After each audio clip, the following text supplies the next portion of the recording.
As lifelong proponents of Star Wars, we enjoy highlighting and studying the good stories in that universe.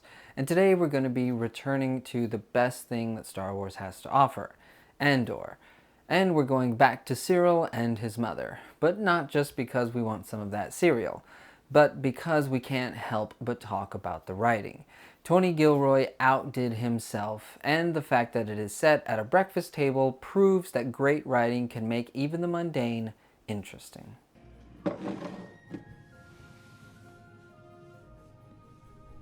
The scene starts off where the previous breakfast scene ended, with his mother talking about Uncle Harlow. This is a well-known technique of writing, which is to start the scene as late as possible. In the previous breakfast scene, they start with his mother mentioning his posture, but in this one, we need to get to Uncle Harlow. So, instead of taking that extra time, the writers just skipped right to that point. I needn't tell you how wrong you were about Uncle Harlow. But you will. Immediately, Syril and his mother start their bickering. Syril tries to make it subtle, but his mother breaks that barrier, inciting Syril to join her in the all-out battle with words. Syril tries biting his words at his mother, but she just calmly deflects it with a suggestion of his actions for the future. And whose fault is that? Can I guess? Perhaps you'll study Uncle Harlow with more energy in the future. And here Syril gives in.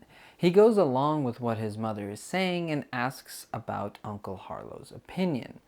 But instead of coming together and finding some common ground, his mother gives a non-committal reply. She didn't know how to describe what happened to Syril, so instead she just said that he was sorry. He said he never felt police work was your chosen path. Because he knows me so well. She is contributing to the state that he is in by making him seem like he is weaker than he actually is. By telling Uncle Harlow this, she ensures that Syril will only get an entry-level job, which is not something that someone of his caliber should be given. I stressed that it was a large enough mistake to be deeply educational. Yes, I heard some of that.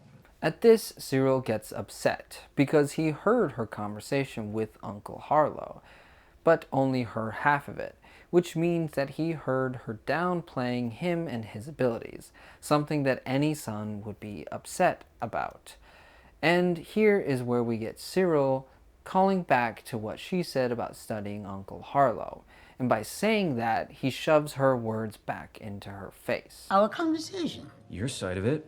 Hard to miss. Sadly, I wasn't able to study Uncle Harlow's response. But she was ready for this. In both this and in the previous scene, the writers have his mother be the one in control of the scene and always have the right thing to say or reply with. This is a sign that she is in control. And at this point in Syril's life, he has no control. He knows how much we're counting on him. The writers make sure that these mundane breakfast scenes are important because they show us the state that Syril is in. He is not simply home for a visit. He is here because he has no other choice, and he can't escape his overbearing mother. These scenes are a manifestation of what Syril has gone through and what he is going through. I struggled with how best to describe to him the events that have led us here. With his mother's final line in the scene, she says exactly what has been happening in Syril's life. He is counting on everyone around him, which is the last thing that he wants to do. When we first met him in the show, he was on the come up. He was doing well in his job and he had some authority. Now he is destitute. Like a child, once again, he eats the cereal that his mother provides. And that's why Andor is incredible from start to finish. And as always, may the Force be with you. What field is it he thinks I should be pursuing? He said he wanted to think about it.